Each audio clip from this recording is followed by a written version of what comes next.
Ready? Welcome to Better Cast Saul, the officially unofficial podcast for Better Call Saul on AMC. I'm Jim. And I'm Aaron. And we're talking about the series premiere, the big one, 101 Uno is the name of this one. We've got a little bit of a theme. I'm calling bullshit. There was 5 seasons that came before this. You know, kind of, yeah. I'm with you. Watching this a second time, I realized that a lot of my complaints about the pacing of this show come from the second episode, not this one. And I don't know. I'm not convinced that your pacing complaints are entirely valid. We got to see a larger sample size, but sure. And I even said that. I'm not judging it yet, but I thought the pilot was really entertaining. And I did get some email from Breaking Bad Virgin that talked about their approach to the show and what they made of it. Mm-hmm. And I was surprised at, I guess, how approachable it was from someone that didn't get, because especially, I guess not so much for the pilot, but for the second episode, which we should probably not talk about. Yeah. I felt like a lot of what made that tick would only work in context of seeing Breaking Bad, but I could be overstating that case. I had a lot of fun. Okay. And it's impossible for us to see it from any other perspective, right? Sure. Yeah. I had a lot of fun with this first episode, and I just was reminded of how fucking good the Villigan, and I'm going to coin the Ghoul. Peter Gould. For Peter Gould, the Ghoul. The Villigan and the Ghoul are at making television. Like, there was this one sequence where it was, you know, the twins on the corner of the, what was the Lush house? Cafe Lush. Cafe Lush. Yep. Where apparently everybody's hungover, goes to get the coffee. They're just kind of sitting there waiting for the shit brown Mercury to come by. And I'm just like, man, they really know how to film this shit. Yeah. Yeah, it looks beautiful. This show, the craft on display is really amazing. Yeah, definitely. And a lot of shots are really good. We'll talk about some of them when we get to them. But is there anything else you wanted to say before we get into the recap? You know, again, directed by Vince Gilligan, written by Peter Gould. I think they co-wrote most of the season together, didn't they? I mean, I know they're co-show running this together. Yeah, I don't know. Maybe not. Who knows? I remember looking. I don't think that's true. If I remember looking at the Wikipedia page, but we'll see. Yeah, I mean, they're both credited as the creators, and then this first one says it was written by both of them. Yeah. So I don't know if that's going to continue into future episodes, but I wonder how. I would love to know what the process was, because I've read a lot of interviews and stuff where they just really spent a lot of time trying to figure out what is going to be the tone, what is the time period, how self-referential do we want to get, that kind of stuff. And I just wonder like what that process was like. I feel like maybe they could have been reined in a little bit on some of that. Like the references are. See, I disagree. They are many in number. I disagree, and I felt like I gave the wrong impression about me being down on the show, because I feel like a lot of people thought that we both were disappointed, and I really enjoyed it. And I was trying to say that walking that fine line of being a love letter to Breaking Bad and rewarding Breaking Bad fans without it becoming a farce, or I mean, there was parts of this that started to almost feel, especially in the second episode, like an SNL skit. Like if Bob Odenkirk had come in on season 5 of Breaking Bad to guest host SNL, and they'd gotten Raymond Cruz, and they did like a skit about what that would be like. But again, it's like, how close can you get to that point to maximize the awesome before you drop off and fall into that valley of parody? And I think that they did a brilliant job of walking that line, where a couple points I was getting ready to be like, oh, come on. But they put a little twist on it, or they, called on a little bit of knowledge out of the characters that made it okay. All right. I can respect that. I certainly... I mostly agree, especially in this first episode. I think in the second episode they went too far with a lot of things. Yeah.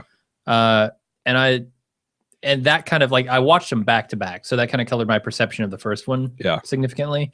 But there is a scene in here that I didn't really like too much, which we'll talk about later.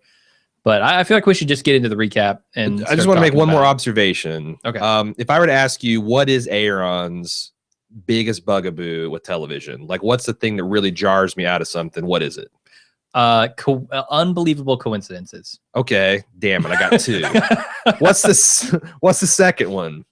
Poor characterizations. Tone. Inconsistent characters. Tone. Okay. Like a tone, like not knowing whether you're being funny or being like tragic or being sad. Oh, okay. Tonal conflict is Yeah. what really bugs me and takes me out of entertainment. I would say if I was to pinpoint your biggest problem or consistent criticism of television, it tends to be with pacing. Probably, yeah. Like you say that, like, you know, when we're talking about, and I know that was kind of a barrier to you getting into Mad Men. Oh, yeah. You had to make a couple attempts before you kind of got what was going Same on. with True Detective, yeah. Same with True Detective. So I can see where this would be, you'd be hypersensitive to that. Yeah, and while we were watching the first 2 episodes, I was constantly saying, you know, this is entertaining, but it hasn't hooked me yet. Mm-hmm. And I feel like that's wrapped up kind of in that pacing, right? Like, yep. I want the thing that's going to excite me to the point where I'm invested. Sure. And I don't know. Looking back at episode 1, it's better than I gave it credit for. But man, episode 2, we'll talk about that. Maybe after tomorrow. A second watch, I'll feel the same way. But we'll get to talk about it tomorrow. You don't have to wait long. All right, cool. Well, let's get into the recap. We start off with what I think is an awesome Cinnabon montage here. It's a cooking montage. It's Breaking Bad's literal cooking montage for Cinnabon. Yeah, and I thought it was interesting how it started off like funny. And then it got kind of scary and tense, and then it just got sad. Yeah, as he's sitting there watching his glory years. And I thought there was so much interesting parallels between this and the Granite State episode. Mm-hmm. You know, they're both kind of it. I mean, this is, I guess, Saul's idea of a wasteland, and he's isolated, he's completely alone. And I like that Address Unknown song because it puts you in that space of where are we? What are we? How did this character get here? What's going on? And it's all in black and white. And then we see just the barest hints of color in the reflection of his glasses as he's watching his, you know, glory years. And I thought that was so cool that this is the man who's had all the Saul Goodman beat out of him. Yeah. Yeah. Even all the slipping Jimmy. It's just all gone. He's a husk. Yeah, a husk he is of a man. A cinnamon-covered husk. I'm impressed, though, with Saul Goodman's trim figure. If I worked at a Cinnabon, it would be scary. It would be scary. Yeah, that's the end of it. If I worked at a Chipotle, it'd be all. Oh, my God. Yeah, you would be 350 pounds within a year. Sure, maybe faster. Do you think they'll stick with black and white for all the future scenes? All the... Well, I mean, how many future scenes do you think we have? Present of the show. How many future scenes do you think we have in store? I think there are going to be more, certainly. Do you think there's going to be a parallel story about the rise of Saul Goodman and the fall of Saul Goodman?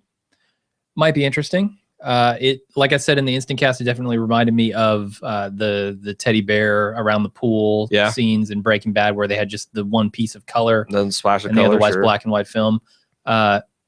And they did that several times. So I assume they're coming back with that again at some point. That would be kind of interesting. Do you, in a kind of a Memento type of way, how far do you think we're going to have to go until we get to Saul? Because they teased it. Wow. They set it up right here in the beginning. Like, you know, you can't do this. Like, I need to talk about your name. My name. How many episodes we go before he comes up with the Saul Goodman?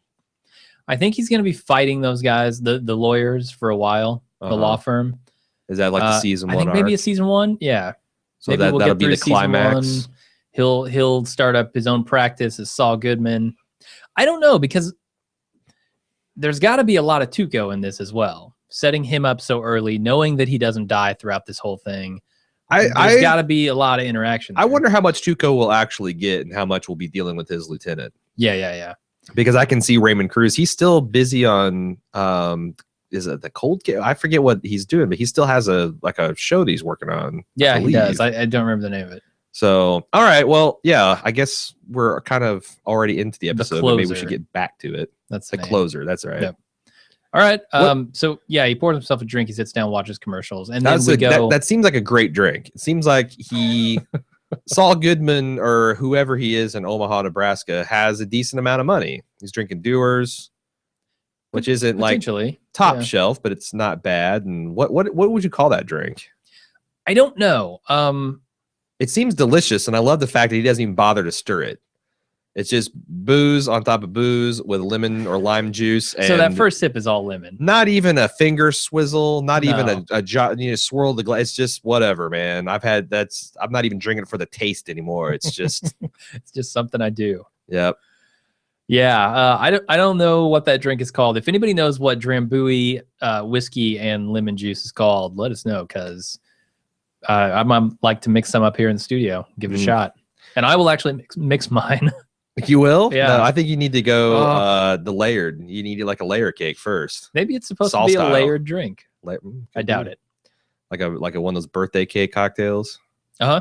Hey, we find out this has to be quite a while after Breaking Bad because Saul has lost all of his hair, almost. A lot. Although stress can do that for you. I mean, he's holding on to the barest minimum required for it to be called hair. Sure. Well, I mean, I started going bald when I had my son. I think it can. All right. Stress can do it for sure.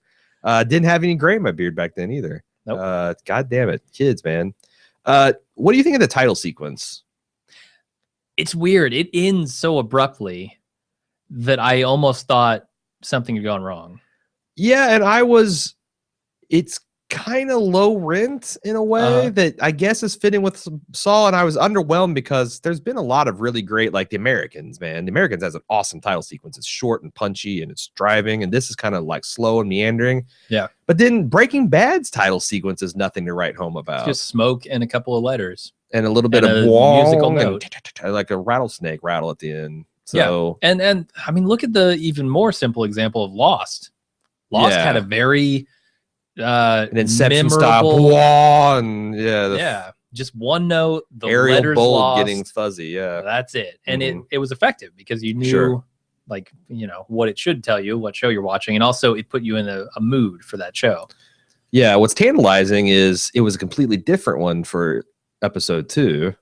Yeah, and I wonder if they're going to do that. I kind of think that would be cool if it was a slightly different, you know, a little bit of a different cut, which I know you don't watch Banshee, but I was like most of the way through season 2 before I realized that the credit sequences is slightly different every time and in a way that informs the story. Oh, yeah. And once I did, it's like, God damn it, I'm gonna have to go back and watch all the intros to see. But I thought I dig that when there's something a little different each time. Yeah. Or like Walking Dead does when they change it between seasons. I like that. I don't like for the credits to stay static the whole time. Yeah, this time it's a big inflatable Statue of Liberty, and we know where that comes from. Sure. Anyway, everyone Saul's loved all. We go to present day. Everyone in the courtroom is waiting for Jimmy McGill. They send the bailiff to the bathroom to go get him, and he comes back with this impassioned speech, trying to get his defendants off the hook. You know, and it seems to be a reasonable speech. And I'm thinking, yeah, these kids beat a mailbox. Maybe they cherry bombed the bathroom. No big deal. Yeah, what are you gonna do? They're kids. And then the guy whips out the tape and plays it for the jury. As soon as the TV got wheeled out I knew. by the prosecutor, I'm like, oh, this is going to be something crazy. Yep. Yeah, and they show a video of the kids cutting off the head of a corpse and having sex with it. They didn't show the latter part, but yeah. I was. It definitely happened. I was wondering when this was happening. I was like, man, how explicit are they going to get with this? How is it just going to be shocked jurors not wanting to make eye contact? We just are left to imagine what we're seeing. But I liked how they kind of, again, they walked a nice balance between showing how awful what these kids did, but yes, sparing us the actual, kind of. Yeah, the full penetration. The slipping Jimmy. They spared us the slipping Jimmy. Oh my God. All right. So he goes out to his car and he stops at the booth where he gets his check. It's $700 for this case, and apparently took a lot of time. No wonder public defenders are not the way to go. That seems pretty low. Although I think it'd be fun if you were independently wealthy and you were passionate about the law to just be a public defender, like just be a badass public defender. Like prosecutors shit their pants when I drew this guy. Yeah, take like one case every few months. Give it the Matt Damon Rainmaker treatment. Like, I'm taking you down, motherfucker. That would be awesome. Like, you'd be the legal equivalent of Batman. Sure. Who doesn't want to be the legal equivalent of Batman? Saul Goodman could be the legal equivalent of Batman, and I would watch that show. Just saying. All right. Would he have to wear a mask? No. All just right. cheap. I don't think they'd let him wear a mask. Off the suit, Men's Warehouse style. Yeah. All right. Anyway, he gets a call in the parking lot, pretends to be his own secretary, which I thought was hilarious. And he asked if the client can meet him at a cafe. Total Miss Doubtfire. Yeah. Yeah. He's got a British woman's accent. Okay. Good job, Bob Odenkirk. That was effective. And he tells him, meet me at the cafe instead of the office, because as we find out soon, his office is shit. Horror show. I really like here where he walks out. Here's another Breaking Bad nod. He walks out toward the car, which is a really nice Cadillac. And you're thinking, oh man, he drives a pretty nice car. A lot better heeled than we think. Which, as we know from Breaking Bad, that is the car he drives. Exactly the car. And so we're thinking, yeah, that could be his car. But no, he's driving this shitty. What did we find out it was? I thought it was some sort of Geo Metro, or what is the other Geo Metro that's not the other Geo? Yeah, there's another Geo, not the Tracker. There's the other one that's more of a sedan. But anyway, Prism? Yes. Geo Prism. Yeah. It's a Suzuki Esteem. Yeah. Which is funny all around. Yeah. No, it's a Suzuki Esteem. It is a Suzuki? Okay. Yeah. Yeah, that's somehow worse, right? The fact that car is called Esteem. It's like my first car was a 1985 Chevy Celebrity. And let me tell you, I did not feel like a celebrity driving it. I felt like I was driving a shit box because I was. Yeah. I had a 1990 Chevy Corsica. Not bad. Not bad. Didn't make me feel like a celebrity, but it didn't need to. No. But Corsica, what the hell is that? That's like some kind of pirate? Probably, yeah.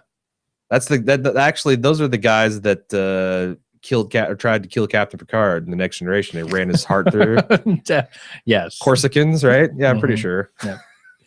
Anyway, he tries to get out of the parking lot, but Mike is standing there not letting him out because he doesn't have the right number of tickets. Mike is a stickler for the rules. And immediately we're wondering, how the hell does Mike the Man-Trout end up in this fucking booth? From what we know of his start backstory. In this booth. Yeah. Well, no, I guess also end up if he was a detective. This is not his final destination, but this is a weird waypoint for him to be stuck at. Yeah. And knowing everything we know about his personality, what this must be like. I also like what this says about Jimmy's state. He doesn't want to pay the $3. It's worth his time to go back in, get a sticker, and come back out, even though we know that the trip takes like 10 minutes. On the elevator, up and down. $3. It's not worth paying the man $3. The man is broke. Yeah, definitely broke. We'll find out more about that later. He meets with the client at the cafe. We find out the client's being investigated for embezzlement. $1.6 million from the county treasury. Yep, it's a good chunk of money. You think he's guilty? Yes, that boat says guilty all the way. Unless yes. I mean. I suppose he could have, he's driving a shitty car, right? I suppose he could be spending all of his money on the boat, none of his money on the car. Sure. But or it's a boat that big is expensive. It's kind of like the Schrader conundrum. How does a radiation tech and a DEA agent afford $1 million home in Albuquerque with nice vehicles and all that stuff? So yeah, sometimes there's no there, but I feel like you're right. The boat is... I think it's a clue. It's a clue. All right. He wants him to sign a contract to represent them, but the wife wants to sleep on it, and then he gives him, on the way out, a matchbook with his name and phone number on it, and they take off. And I think I don't know why this guy was going to sign with Saul. And then she kind of took one look at him and kind of got a little bit of an ambulance chasing vibe from him, and decided they needed a different McGill. Yeah, to represent them. Yeah, he's giving off desperation. That look on his face as he's watching. Like I said, it's just like when I had my old dog, and he saw me walking towards the the food bag. Started he's literally licking his chops, like, oh man, oh man, oh man. Yeah. you don't want that. The actress here is also in Fargo. She plays the wife of the sheriff. The chief. The chief.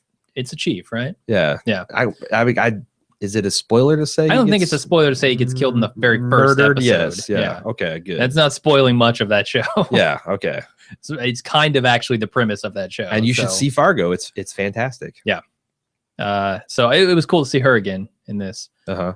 Jimmy drives home. He's on the phone. He's reading a credit card. He is trying to order flowers for this client when he hits a guy on a skateboard. Something that's classy but not expensive. Looks classy. Looks expensive, but is not. Yeah.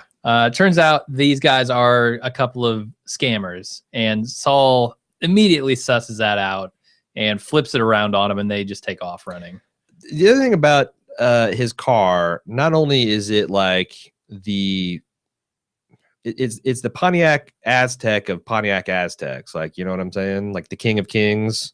It's a Pontiac Aztec of the Pontiac Aztecs. It's like the worst of the worst. Yeah. It's missing its headrest.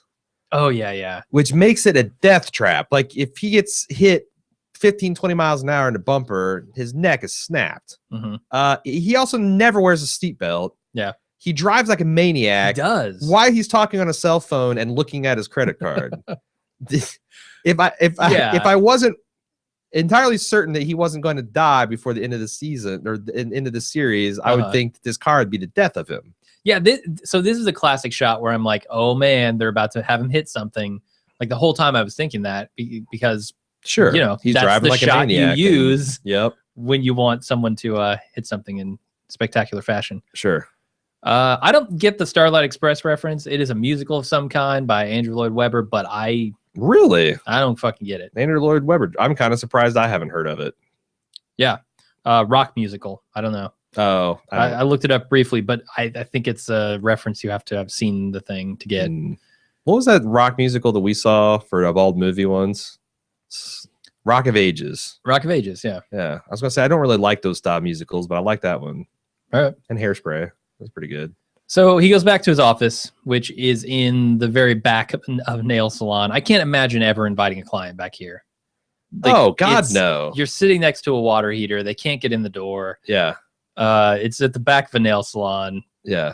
It's the worst of worst offices as well. And his landlord, like, she has the chutzpah to charge him money to stay in her boiler room. Mm-hmm.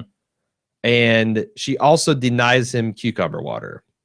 Yeah. It's for customers only. It's like, okay, I'm paying you money to shack up in your fucking closet. I can't get cucumber water?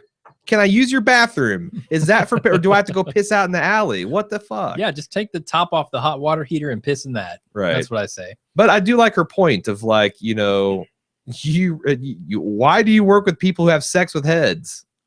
Yeah, no, it's fair. You know, somebody's got to defend him, though, right? Yeah, true. Somebody's got to. That's why our justice system works so well. We have principles. Everyone gets a fair defense. Yep. Anyway, he's back there checking his messages. He doesn't have any. He looks through his mail, and he had something there, a big ass check made out to him, and it is a shock when he tears that up. I really love this scene because they set this guy up as having no money. Right. And then when he tears a $26,000 check up, you're like, what is this man doing? He's lost his goddamn mind. It's an exclamation point. Yeah, and the shot through the ceiling, like through those, through what in Breaking Bad they would have pulled out a ceiling tile, and shot through it and let you like think, oh, they're shooting through the ceiling. Here, it's just like they're permanently gone. Yeah. And I really like that. Yeah, the drop ceiling's gone, and there was, I forget, maybe it was Seven Wall. He talked about how it's very evocative of like prison bars.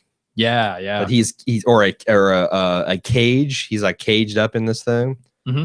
And I felt this is a very Breaking Bad scene. The camera angle, the feel. Yeah. This felt very piloted. This is Walter. What am I to do? Well, what am I to do, Walter? You know? Yeah, for sure.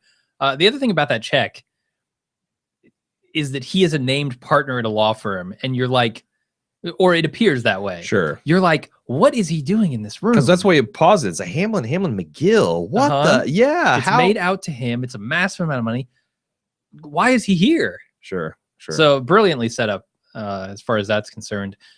This nail salon, let's talk about it in relation to Breaking Bad. We know that at some point, Saul Goodman had set somebody up as a front with a nail salon this could potentially be that, I guess. Do you Oh, think no, I'm pretty sure that this has been confirmed. It is this nail salon. Okay. Do you think it's going to be a front for Tuco's operation? I don't think so. I don't think Tuco's that involved. So it's going to be somebody else along the line that we see Jimmy get involved with. There's a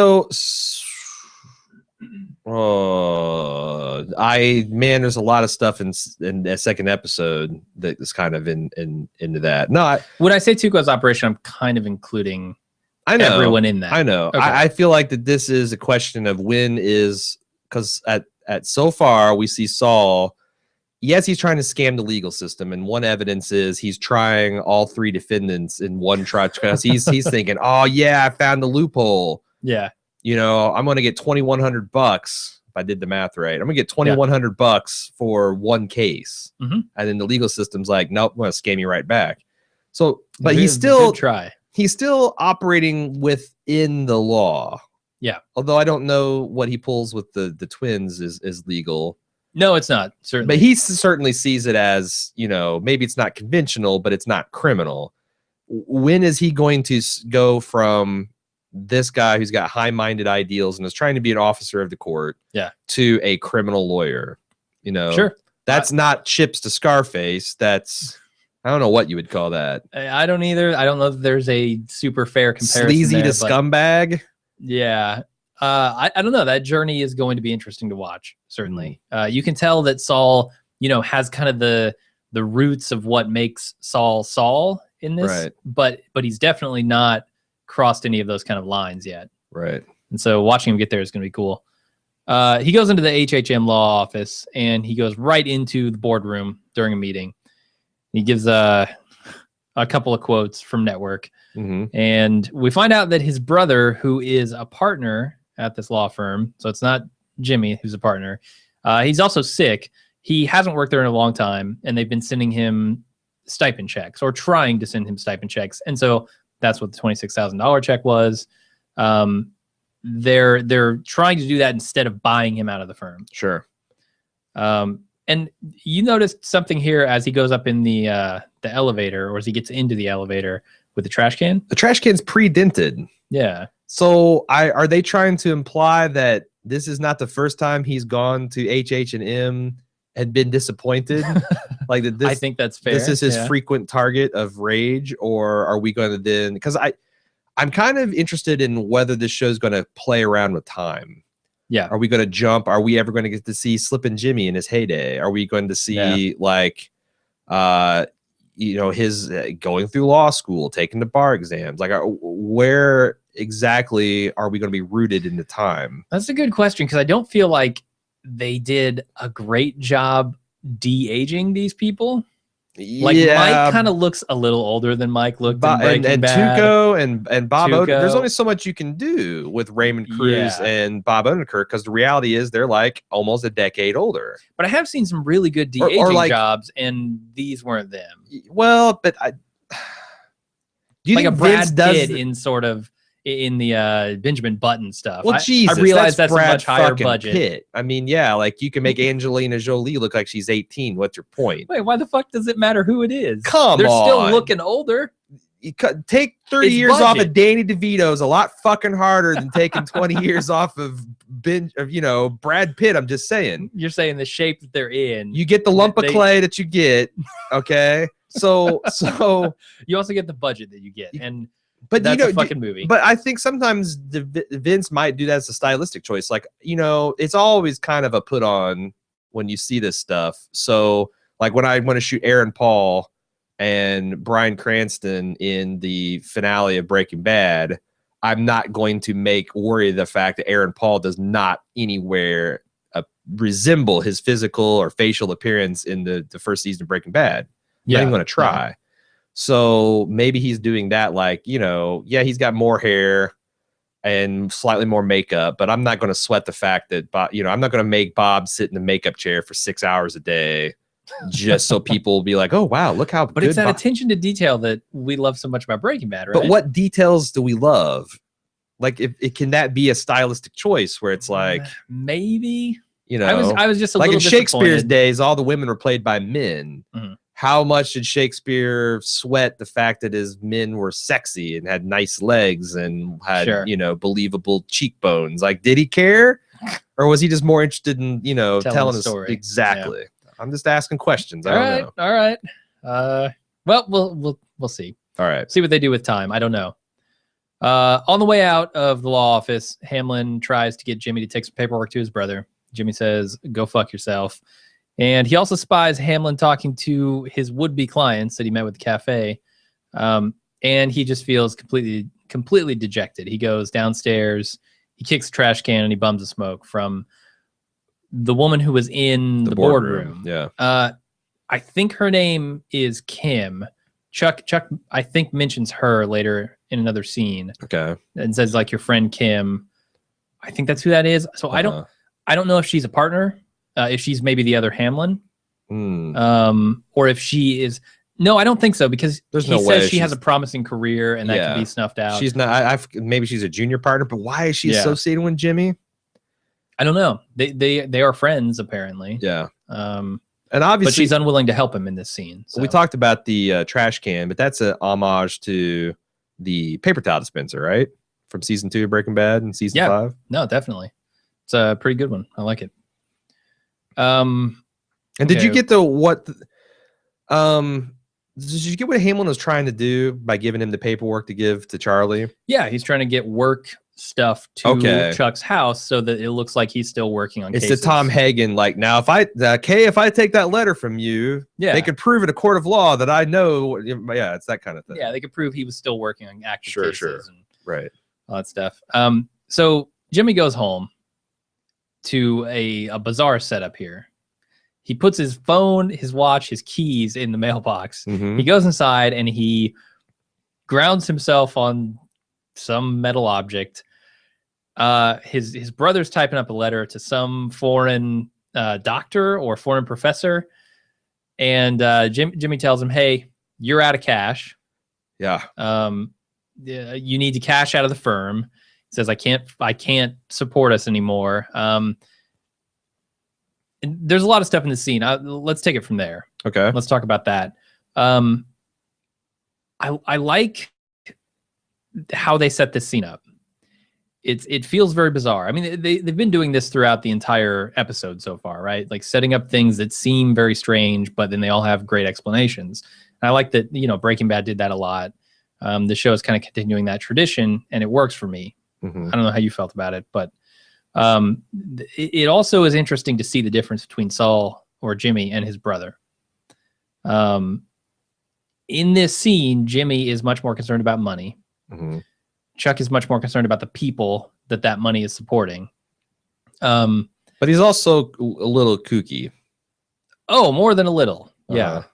I mean, he's okay when he's in his own house and everyone is grounded. But that's not okay.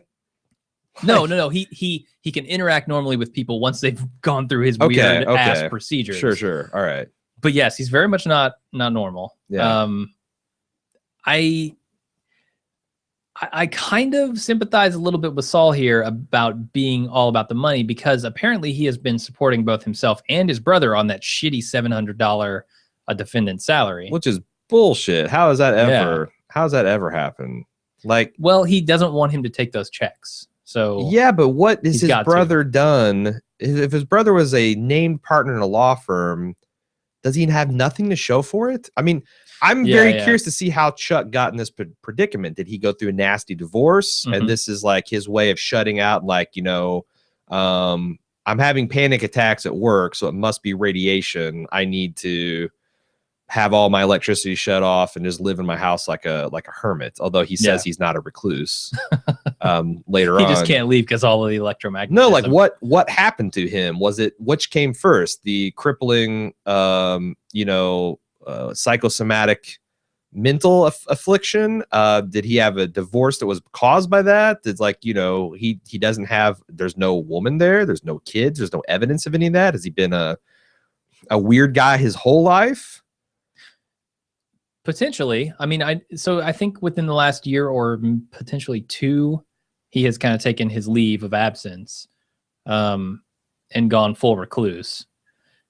I don't know. I mean, I'm sure that stuff doesn't just happen overnight, right? Yeah. It builds on top of Yeah. years of that. Right. But I'm just thinking, like, why would Jimmy have to support him? Because he was a successful lawyer. You'd think he'd have some kind of cash he could draw on. You would think so. And he's not out of it. Like, that's the other thing. It's like, this guy was not, yeah, he's off his rocker, but he's not. Seems like he could work from home. Or passing papers back and forth. Or he'd at least be aware enough that, hey, my bills are not getting paid. Yeah. I'm about to run out. And none of this should be a surprise to him. He doesn't seem like he's mentally incompetent.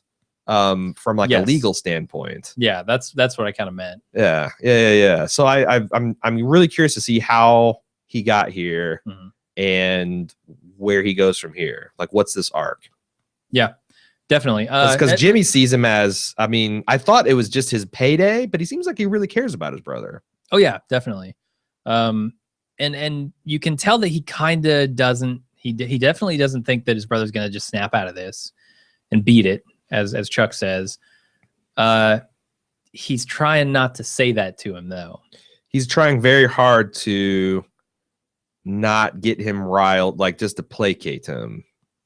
Yeah. He's really, really got the kid gloves on. Like, he's not saying something like, you're crazy. This electromagnetic stuff is crazy. Yeah. Even though he clearly believes that to be true. Yeah. And I wonder why. I don't. He's the younger brother. He's got a lot of respect for his older brother. He is attempting to ride on his coattails, and he doesn't. Somewhat, yeah. And he thinks that there is a bit of this, like, hey, could be our payday for both of us. Sure. I mean, $17 million would go a long way for both of them. Chuck is an idiot. If he thinks that the Hamlins are going to go out of business because they have to buy their partner out, there's no way. That's the thing. Is like. He does seem incredibly naive. Maybe so. And I don't know if he's gotten that way or if he's always been that way. I don't know. The thing that really struck me about this scene is we find out that Jimmy has nothing really. I mean, aside from his brother and his home there, I mean, Jimmy is having everything taken from him. And especially when we get to the end of this scene. I know, when we get to the end of the scene and Chuck is saying, hey, Hamlin doesn't want you to use the McGill name in your law practice. I mean, he's not only in that moment having his name taken away from him, which would be bad enough, but he's having his brother turned against him as well. Yeah. And that's the last thing he really has. Sure. So it's like you get an entirely pathetic picture from Jimmy here. And it's really effective. And I thought this was one of the most interesting parts of the show. Yeah, like when your crazy brother who's living in the dark with rotten bacon pulls you aside and says, look at your life, look at your choices, Jimmy. Tries to patronize you. That's hard to take, man. Yeah. Especially when you don't want to say, look who's talking. Yeah, like every once in a while I've had the experience where a person that I don't like or respect, but I'm a pretty good job of being civil to people. Like a coworker, and they will mistake my tolerance of their bullshit as like me genuinely liking them, and then they'll try to give me advice. And it's one of the hardest things to do. Like someone that you think is an idiot, like claps his hands on your shoulder and tries to give you like career advice. And like your head is like wanting to just explode and flip off and like, well, what do? You're still working with this. You can't just beat them to death. That's crime number one. You get fired. Number two. And if it's your family, holy shit. Yeah. Holy shit. So, yep. Rough stuff. At least he doesn't have a power bill to pay. How about that? There you go. There you go. So Jimmy goes to the skate park where the guys he hit earlier are at, the skateboard twins, as I'll call them. He tells them the story of Slip and Jimmy, and he offers them a target for their scam in exchange for a finder's fee. Offers them their biggest payday ever. So hard to turn that down. I love the story of Slip and Jimmy. I like the way they filmed this. I can't remember who, because I've read so many reviews and stuff, but someone said that this was like a Sermon on the Mount style. That Jimmy is like Jesus, and the two guys, they're like his disciples sitting there. It's like story time, passing off his wisdom. And yeah, like they had their carpet squares and their milk boxes, and they're just listening to him. Oddly respectful to this stranger. I thought it was. It's good. I thought it was immensely entertaining when Jimmy gets on a roll and starts Saul Goodmaning. It's very, very entertaining. Yep, good stuff. And the whole like, you know, like he grabs their phone. It's like, you know, I'm #1 speed dial right next to your weed deal. He's like slipping all this passive aggressive insults as he's bringing them along. Like it's like, I'm gonna give you an attaboy, and now I'm gonna give you a smack on the bottom. It's sure great. Yeah, this is where I start to have a problem with the episode. The next couple of scenes, he takes these kids over to a house. Before you get here, in this commercial break, they played in its entirety, at least in the second showing, the Better Call Saul song. Oh, yeah. Saul, which has been stuck in my head, and I also hate. Like, I hate this. You hate how amateur it seems. Do you think that's on purpose, though? I don't know, because they spent a lot of time and money to do it, and they're clearly proud of it. But at some point, like, they're starting to sing about the guy in the ice cream truck, and I'm like, you can't defend pedophiles, man. I guess you have to if you're a public defender, but you defend head fuckers. Like, this isn't the public defender shit. This is like his commercial, like, you better call Saul. Yes. And I'm like, these guys trying to molest kids with an ice cream truck. Yeah, you're the hero of the show. Like, this is some season 5 shit you should be getting up to. I don't know. Plus, I just don't like the song. Yeah, and it's stuck in my head, and it's not helping matters. Caught myself singing in the shower this morning. I'm like, what the fuck? What am I doing? What am I? I had a moment. At my choices. I had a moment of clarity. I had a moment of clarity. All right, so he takes the twins over to a house and has them memorize a car, and then he takes them to a street corner outside Cafe Lush and explains the plan. And here's where I felt like things started to fall apart. You don't like it. I was eating it up. It's too much for something that isn't going to pan out. But see, I think that's what's brilliant about it. It's applying the same level of detail and impressiveness, and we're like, ooh and ah, that you would give George Clooney explaining a casino heist in an Ocean's 11, 12, 13 movie. That's fine, but this low stakes crackpot plan, which you already know 30 seconds into it is going to, you don't know how. Yeah, but it's going to blow up. And I was amazed at how explosively bad it went, and where it went with Tuco. Sure. But I think that was kind of brilliant. This detailed explanation does not strike me as Saul. Does not strike me as Jimmy. Yeah, if you go back to Breaking Bad and you watch when he's interacting with Walter Jesse, he's just very much like surface details. We'll get it done. Goodbye. Well, so he's not like, memorize this car. What color is it? He's not George Clooney in Ocean's 11. He's another guy who comes in, kind of flies by the seat of his pants, and assumes everything will be okay. No, in Breaking Bad, we'd see, if this was a Breaking Bad story, we'd see Saul swear revenge on the Hamlins. He'd go to the park and say, I have a business proposition for you two. And then we'd cut to those twins standing on the corner, and we'd be like, what the hell is the plan? And we'd see it walk. Yeah. But it's not.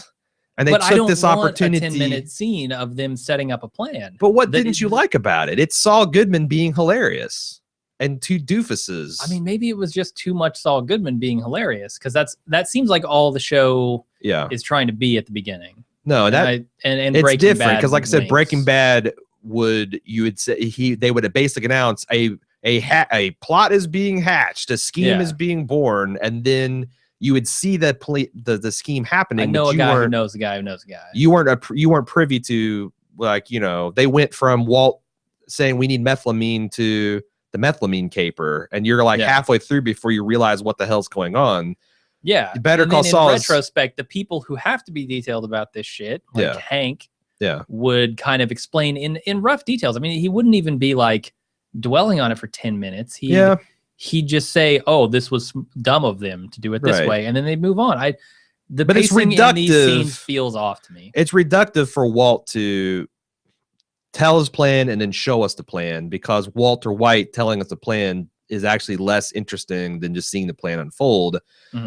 Here, it's entertaining, I think, for Saul Goodman to tell us the plan, and then the plan that unfolds is not his plan. Yeah. Like, because he's not Walter White, and Walter White stuff would go bad in the execution or in the result, but like the plan kind of went the way you could, but I felt like unless he explained the nuance of the car, then we wouldn't see it. And like, it's a Mercury, and what is it again? A Mercury, and we wouldn't see that, like, oh God, that's not a Mercury, it's a fucking Ford. Sure. Like, but like we know wouldn't get they've that. already set up the exact scam. They've told the audience exactly what is going to happen. Now they're doing it again, and I didn't appreciate that. I thought it was just redundant. It was redundant to the point of disturbing me. Like, well, see, taking me out I disagree, because I thought one of the pleasures was watching each part of the plan fall apart. And I wouldn't have had that pleasure if I didn't know what the plan was. But you knew what the plan was. The skateboard twins were the plan. They've executed this plan in this episode already.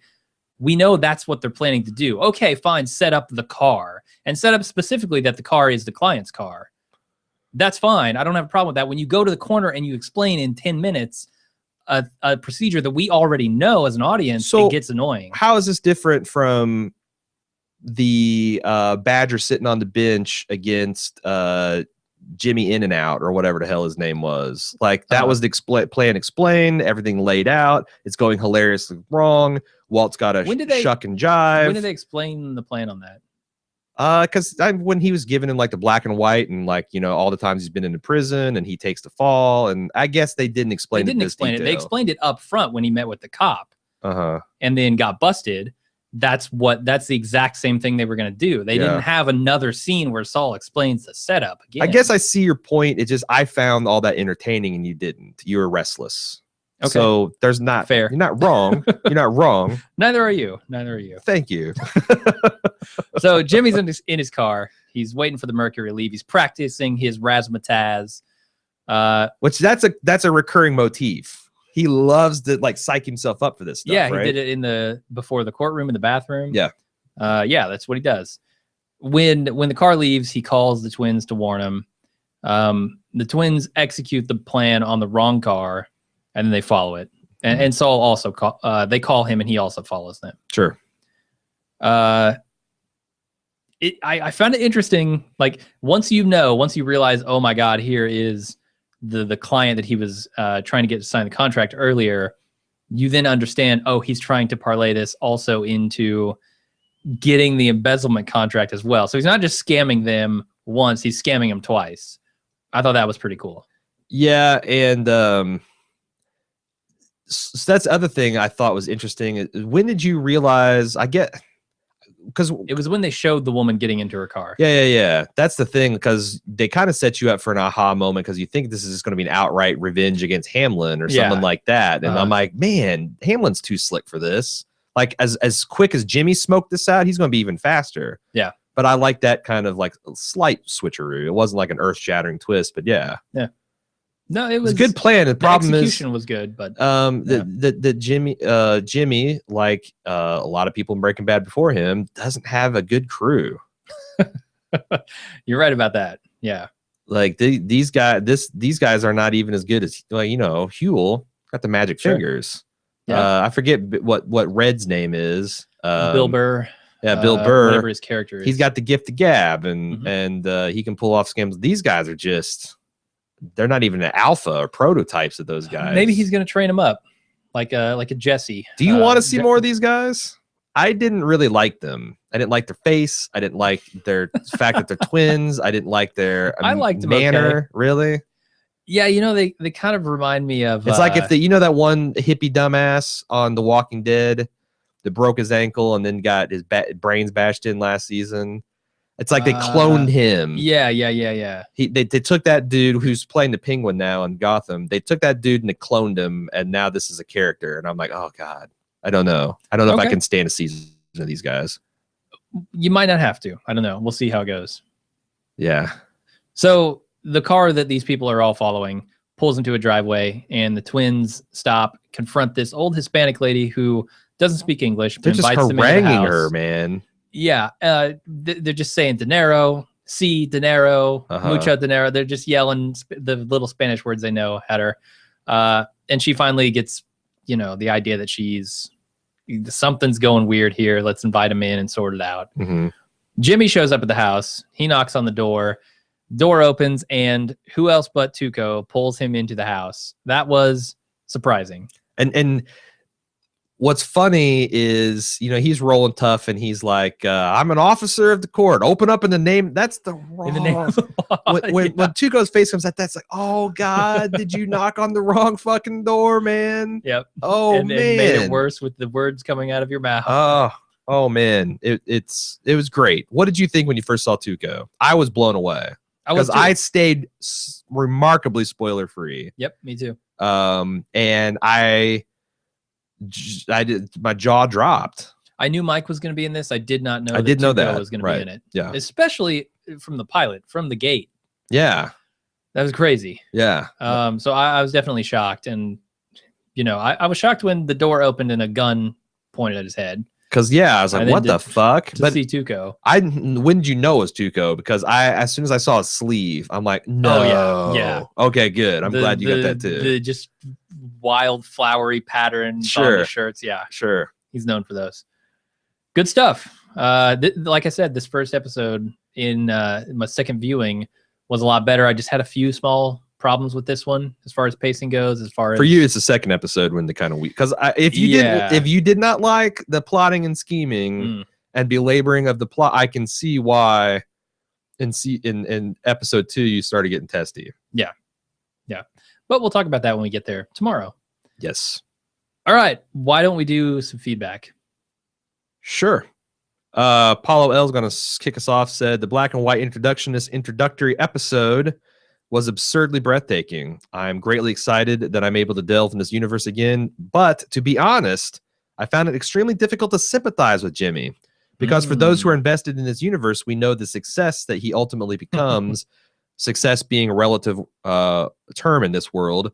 But regardless, these little moments of sadness that we're supposed to sympathize with Jimmy, I just feel that the scene doesn't really evoke that. It might be a continued issue throughout the series, and I'm a little worried. Basically, interesting.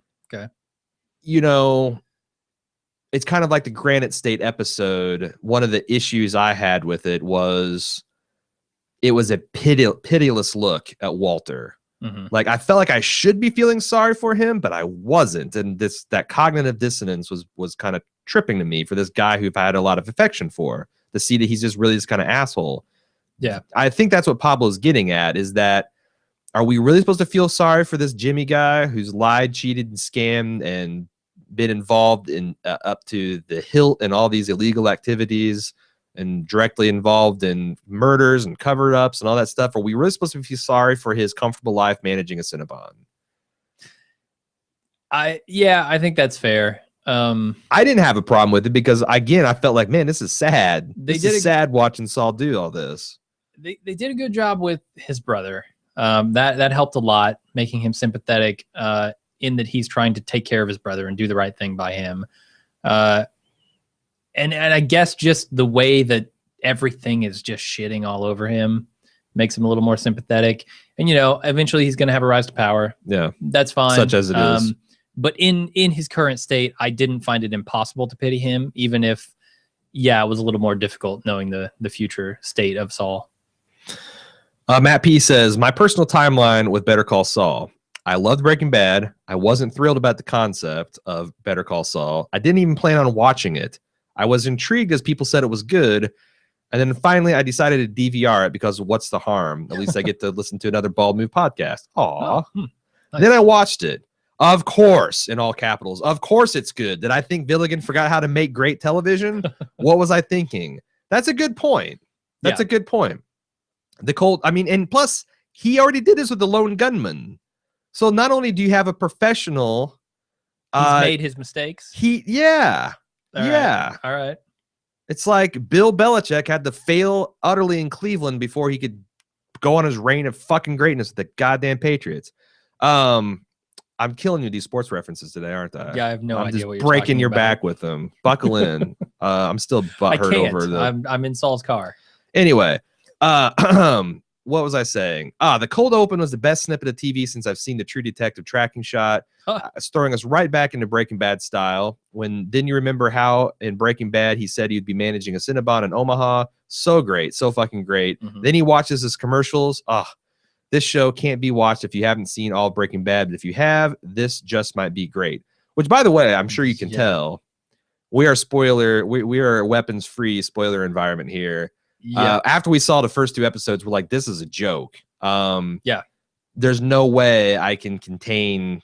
At least I personally can't contain. No, I'm with you. I completely changed my mind after seeing the first 2 episodes. And I think that if you're the type of person that is spoiler averse, you literally cannot watch Better Call Saul before you watch Breaking Bad. You definitely can't listen to this podcast. And you can't listen to this podcast because, well, I mean, I feel like Vince is just kind of flopping it out there. The intro, yeah, the having Tuco involved, like there's tons of references. Mike, I mean, yeah, you're talking about some really late season 3, season 4 stuff. Yeah, no, it's all out there. Anyway, so I totally felt like that, and again, in hindsight, why would Vince Gilligan, coming off this flush success, one of the best television shows of all time, why would he voluntarily chain himself to some bullshit thing? At any time, he could just say, "No, we're not doing it. It's funny, man. We just couldn't make it work. Whatever." We should have known better. Yeah, and ultimately, we should have known that him. That it wasn't going to be just a failure on its face. Yeah. It's too soon to crown him, but I think it's also I kind of feel it's stupid for thinking that it was just going to be dumb. G Hall said something I noticed about the opening of the first episode. Saul's life as Gene, the Cinnabon guy, is strikingly similar to how Walt was living in the Breaking Bad pilot. Both are living lower middle class, mundane lives, growing old as they look back on their successful younger days, back to when they were really alive. Yeah, I was in that way, certainly. I was going with the Granite State comparison. He's going with the pilot. Yeah. The only thing Walt had that Saul doesn't have is a family. So that's a Slippin' Jimmy. You know, maybe. Slippin' Jimmy. You think Slippin' Jimmy had a family? It would be interesting to see him with a a bastard. I guess a New Mexican bastard would probably be Sand. He was partying from winter to Labor Day on his found funds. Everybody wanted to be Slippin' Jimmy's fan. Yeah, you might be right. So big payday for Slippin' Jimmy's a payday for the town. I think it would be interesting to have him, oh God, what if the twins are his? We're building an awful lot of headcanon here. Yeah, let's get back to the. All right. Michael P. Important fact: the date on Saul's $700 check was May 13th, 2002. That's my 2-year sexual anniversary. Yes, on May 13th, 2000, I lost my virginity in a magical performance. That said, I got mixed reviews. These are our listeners, folks. Michael P. Yep. Anyway, I like this episode. As mostly due to my love for Breaking Bad. It did seem like a stretch that Saul would meet Mike, and Tuco in the same episode, though. I'm in Mississippi tonight, and I haven't had a chance to see episode 2 because God has decided to fuck up everything this hotel has to quote unquote offer. Yeah. I don't know. I like I said, in Instant Cast, this came right up to the cliff of being too much, but it never became too much and never crossed the line into just parody. This episode specifically? Both episodes in my mind. I know you might feel differently. Yeah, we disagree on that. Ben from Newcastle, England, which I have to wonder, where do you find a Newcastle in England? Are they just building them? I think they're all old castles Castle Boom at this point. Yeah. Ben, if that's your real name, and if you're really from England and you're Newcastle, hey, Jim and Aaron, do you have a problem with knowing a certain selection of characters can't die? No matter what happens to Saul or the situation we know that he's in, we know he'll get out of it. Same with Tuco. Mike, meeting a man when he inevitably appears, and any other Breaking Bad characters. Does this bother you as much as it does me? I feel like it takes away some of the drama.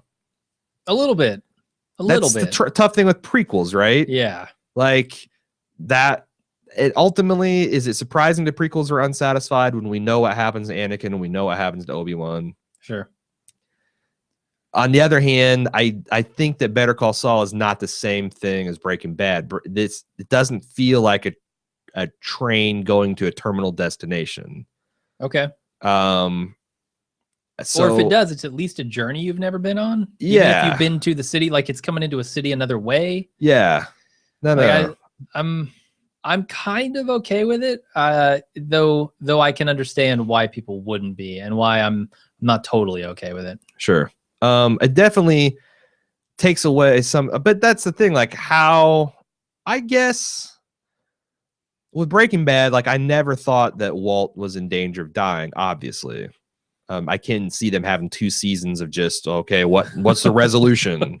Yeah. It becomes a Skylar and Junior show and the hilarious adventures of Jesse. Yeah, that wouldn't have worked. But I definitely thought maybe Skylar, maybe Junior, maybe Hank, maybe Jesse. Like there was nobody safe other than perhaps Walt himself. Here, now we know a lot of the surrounding characters are pretty much bulletproof. Yeah, that's true. I don't know that this show needs to be that dramatic. Sure. And you know that some characters, like I kind of like seeing some characters who we know aren't in Breaking Bad. Like specifically something from episode 2 that I will not talk about yet because that's really the only spoiler that we'll have. Yeah. You look at those characters and you go, oh, I know he's not around anymore. How's he gonna die? How's he gonna be, or at least be out of the picture? Maybe not die. Yeah. The opposite's like I know. Yeah, but you don't know their fate. So kind of seeing all these characters revolve around new characters is interesting in its own way. Yep. Michael K said a set piece flaw I've seen in both episodes. When Jimmy opens the door to his shithole office, there's always a chair in the way that the door pushes out of the way. When is that getting in the way of the door? Are rats rearranging his office when he's not in there? What the fuck? It's the fucking lady at the nail salon. She's just doing it to fuck with. She goes back. She crawls through the panelless ceiling. She gets a broom. She sweeps it over toward the door. That cucumber water stealing son of a bitch. Yep. I'll show him. Yep. She just desperately wants him to move out. Yeah. But he stubbornly refuses to. Yeah. Matt E said several questions came to mind as I was watching this. Will we be seeing more of the black and white future or at any point in time during Breaking Bad, which we talked a little bit about? Yep. Was Mike just a parking lot attendant? We know he already was a cop previously. That's a good question because I had a kind of a crackpot theory that I abandoned because I couldn't make it work, that like maybe he's working there to keep tabs on some prosecutor or someone that's important in the legal so Gus can get some leverage on them. But I'm like, no, that's too menial a task to send someone like Mike after. Yeah, seems like it. But I can't explain why he's so down and out. Someone as resourceful and valuable, that kind of skill set. Yeah. We don't know exactly why he was pushed out. There's got to be an angle, right? The PD. Yeah. I think we'll find out more about that. All right. I think that's a given. Was the salon where Jimmy had his office space the same salon that Saul later tried to get Jesse and the Whites to buy into? Yes, that is true. Bonus question: will we see the laser tag establishment at any point? I say yes. I say that we have to see. We have to meet Bill Burr. We have to meet Meeting Man. We have to meet the laser tag. Everything that we saw Saul touch, I think Villigan wants to write into this show. That's what it feels like to me. Yeah, Saul, as I recall, Saul knew about the laser tag place before he brought it to Walt and Jesse, right? Yes, he did, because he knew that it had, I forget what the guy's name, but it had a guy who is on ball or on the same page as far as cooking the books and all that stuff, and you need that guy. Yeah, so I could definitely see him establishing that relationship, maybe toward the end, or depending how they jump around in time. Sure. At any point in this series. Amanda from Connecticut said, after mailing you, I'm just mailing you on your question about Breaking Bad virgin / Walking Dead fans' opinions on the show. I'm a huge WD fan, and as cheesy as it can be, I like the show for what it is. I've seen about 12.5 episodes of Breaking Bad when they marathon the show, so I'm familiar with the core cast and major plot points, but not the intricacies and fine details. That said, I watched the first 2 episodes of Better Call Saul with no knowledge of who any of the characters are except for Saul, and was immediately drawn into it. I didn't need the backstory, the side story, or whatever carries over from Breaking Bad to understand what's going on, other than the Cinnabon scene at the opening, which was puzzling. I'm wondering if you guys, being so possessed of intimate knowledge of Breaking Bad, are judging a little too harshly on whether this show can stand alone. So far, from my own perspective, I don't see why it couldn't. There are apparently tons of Easter eggs for fans of the original show, but this isn't so tied in to needing that knowledge that's detracting from from the story they're trying to tell here. Granted, it's only the very beginning of a hopefully few season run, but if Better Call Saul keeps ticking along like this, I can't see where it can possibly go wrong. So there you go. Okay, there's the other side of this equation. We're I mean, that's why I said at the beginning, we can't possibly see it from any other perspective. So it's good to have people writing in who haven't seen Breaking Bad. Although, sorry, we just spoiled a whole bunch of it probably. Yeah. Are you Are you ready to take some lumps? Are you ready to be called to task? Yeah. Because Mark from Milwaukee wants to do it. Bring it on. Quote unquote, I don't like the pacing, says the two dudes who cast freaking Mad Men. Like Alan Sepinwall said, this show is going to take its time, and I'm perfectly fine with that. I see this as a character-driven piece, and as someone who misses Breaking Bad desperately, I love the slow-down approach. I thought the second episode is very intense, regardless of what some knew about the ultimate outcome. Let's skip a little bit for the spoilers. Now, to the person who said this was better than Breaking Bad, please put down the glass pipe and check into rehab. It is impossible to perfect already perfect television, but I don't need Better Call Saul to do that. I just need it to weave right into the Jesse and Walt years with some intensity, and it will do that, I have no doubt. We're off to a great start, and you fellas need to calm it on down. Jim, a rebuttal. Mad Men uses its moments for its slow moments for very good characterization. I mean, when it slows down, it's for a purpose. Like when this show slows down, I felt like it wasn't doing anything. It was spinning its wheels versus Mad Men, which does something with those moments. Yes. It's about watchability. Now, I differ in an opinion you, but I see what you're saying. Like, there's a difference between the slow-paced cold open, right? Sure, I love that. I think that's fantastic. Because there was, even though nothing was happening, things were happening, and we were learning a lot about Jimmy and Saul that we didn't know before. So anyway. Yeah, and I felt like that was the case through most of this episode. Like I said a couple of times now, next episode, we'll talk more about that. Right. Holy moly, I forgot how much email we had. Joe E said, first, I greatly enjoyed the show and I'm loving it. It's not Breaking Bad, but it's still a great time. Running into Tuco randomly is too much of a coincidence. However, it's a fishnado. Oh God. However, my feeling is they just needed to get out of their system. If they keep this up week to week, it'll wear on me, but one character as fan service is fine. Very impressed with Michael McKean, especially seeing him yelling that he'll get better in the pilot. But could someone explain the dynamic between him, Saul, and Hamlin? Is Hamlin running a scam on them, or is Saul just being selfish, wanting access to millions of dollars? Will something happen if he doesn't show up to work long enough without cashing out that he'll lose money? I'm confused. Hamlin isn't likable, but I don't understand what he's done that's wrong so far. It's a good point. Here's what I think is happening. I think that they are trying to pay down his partnership slowly rather than cashing him out in one big chunk, because it might actually cause them to have to liquidate that company. I don't know. That's what it felt like to me. I don't remember how much of this is drawing on episode 2 knowledge. Well, plus that's essentially the plot of the last season of Mad Men too. Yeah.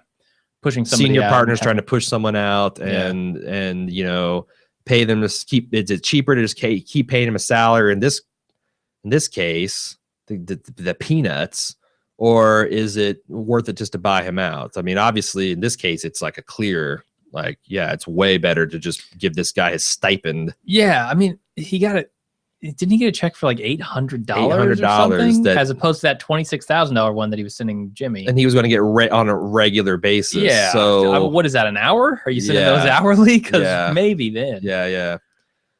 He also says the lower stakes of the show definitely keep its ceiling lower than Breaking Bad. Walt had a good life and a lot to lose. Even if he died without making money, he still would have had a legacy as a good dad and husband, and he'd have a family who loved him. And he lost all that. Saul has none of that and is at the bottom run of society. I'm surprised how low they have him there with nowhere to go but up. And it's even arguable if he goes up, right? Yeah. I mean, he certainly goes up in financial status. Yeah. But he goes down in moral status. Sure. So, I mean, what's Saul happy? Like, what? That's the thing. Like, what makes Saul tick? There is an idealistic heart beating in this man's chest. So the stakes are all internal. It seems like that we're geared up here. Yeah. Move on to Amanda G. I know we're all I think she's going to tell us another calm the fuck down. I know we're all super excited and apprehensive and on pins and needles to either love or hate the show, but I really think we should all calm down about it and try to judge it as a standalone show and just laugh up our sleeve at the inside jokes and references.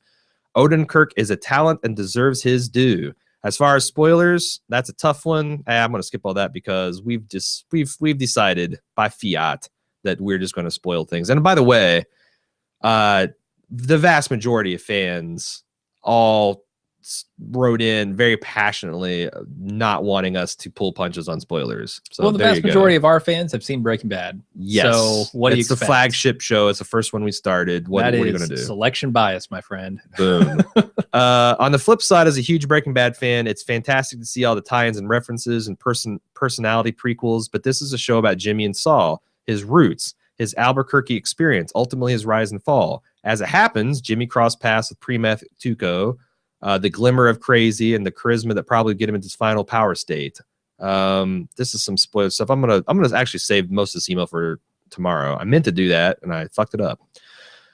Anyway, she goes, the show has a more comical tone to match Jimmy and Saul, and I'm all for it. I definitely want you guys to keep it 100, but please try to cut it a little slack. There you go. It's hard to do that both. It's hard to both keep it 100 and cut slack. Those are antithesis. I would give you weak tea if I was Larry Wilmore. You've not seen the Larry Wilmore show? That's what she's referencing here. Is that another sports thing? No, it's the dude that took over from Colbert. Oh, no, I haven't seen that. Colbert. Doug L said, I was just finishing your instant cast, and I was kind of surprised that you were concerned with the number of nods to Breaking Bad, even the subtler ones. I mean, isn't this part of the fabric of the show? Breaking Bad became filled to the brim with Lost-style, secretly meaningful song clues, freeze frames of rocks that look like Gus Fring's head, or using Saul's license plate to foreshadow Jesse's lawyer up, or wire up, or what? I can't even remember what the hell that is. Yeah, it was. They had blocked off the L. Yeah. I just said WYR. At a certain point, wire up because of the wire. Gotcha.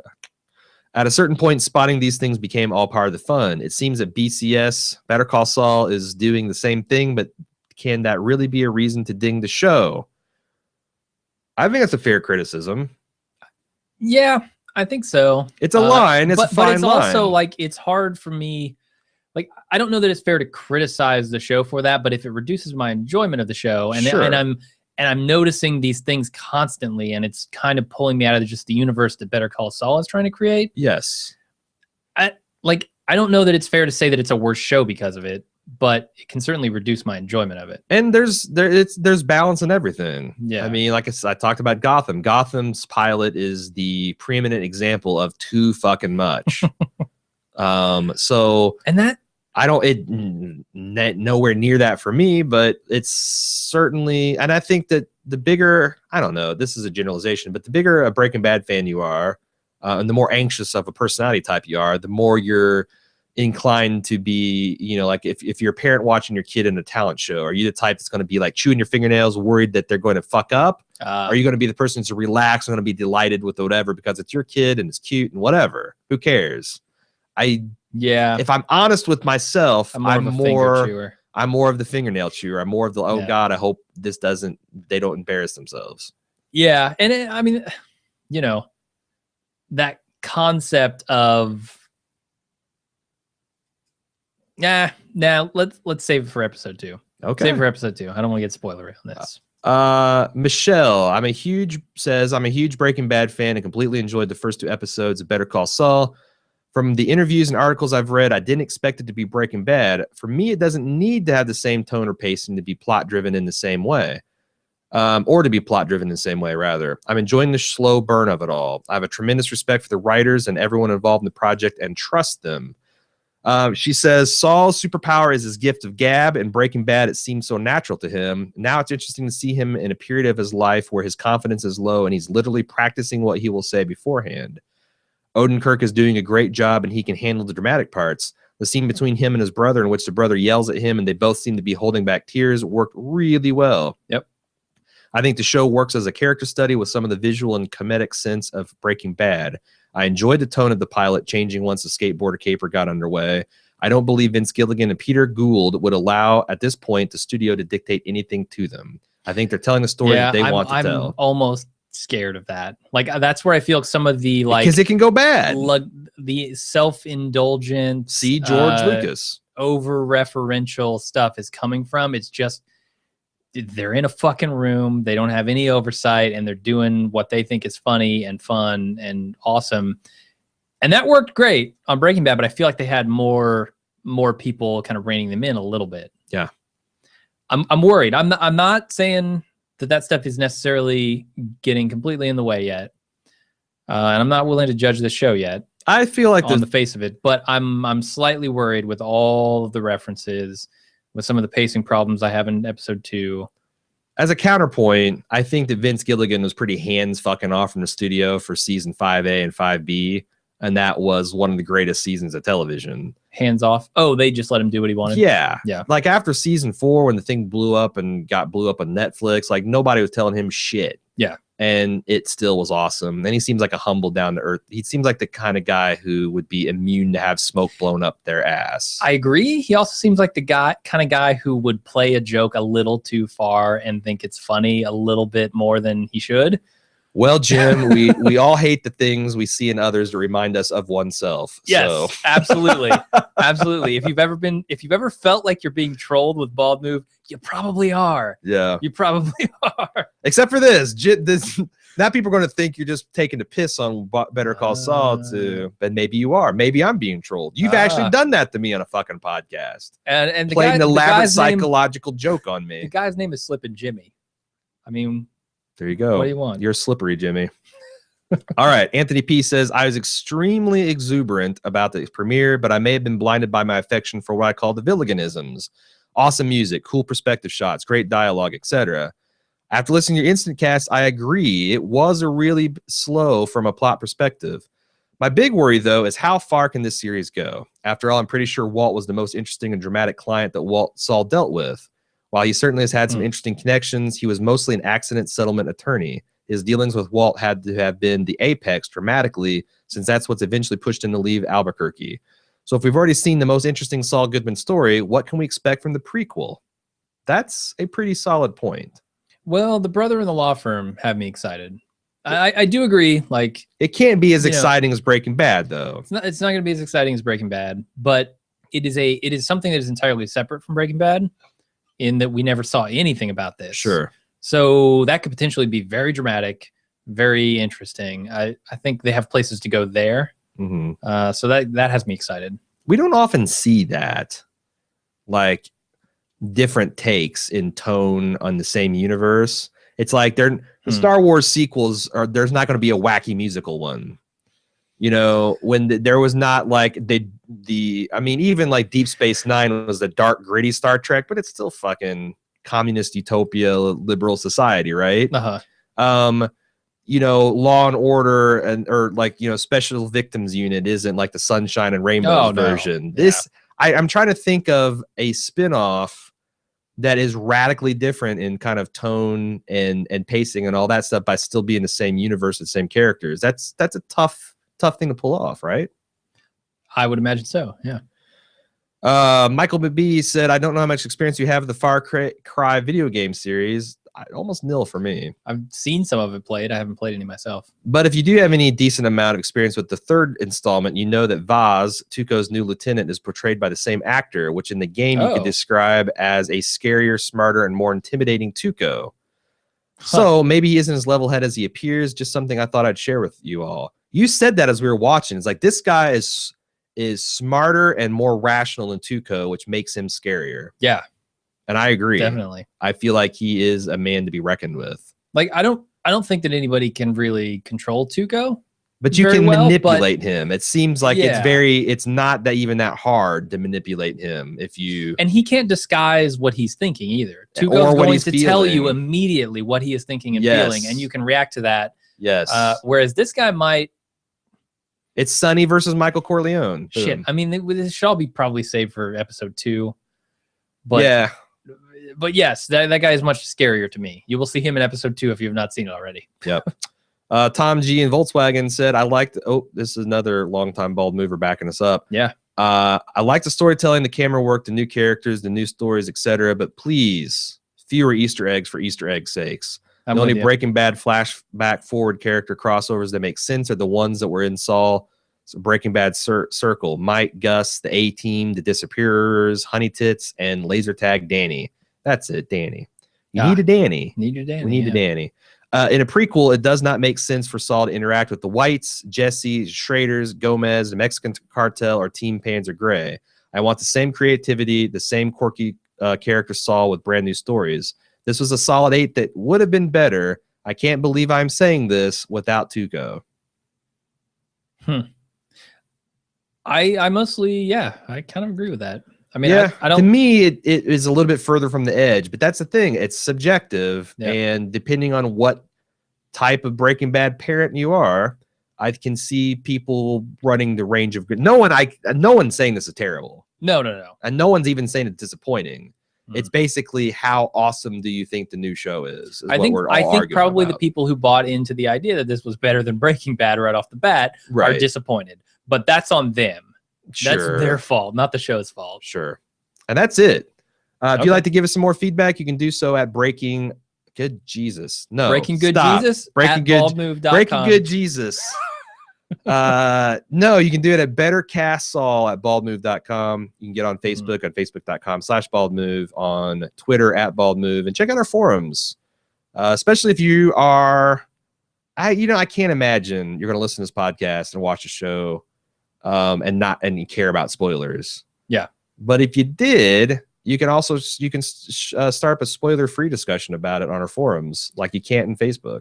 Sure, if you want to. So there you go. At forums.baldmove.com. We will have another podcast out tomorrow. It's Hell Week here at Bald Move. Yeah. Somewhere around 6 or 7 podcasts this week. Sure. 15 hours of content we're going to generate. Yep. But yeah, we'll be back for tomorrow for the second episode. And until then, I'm Aaron. And I'm Jim. Bye-bye.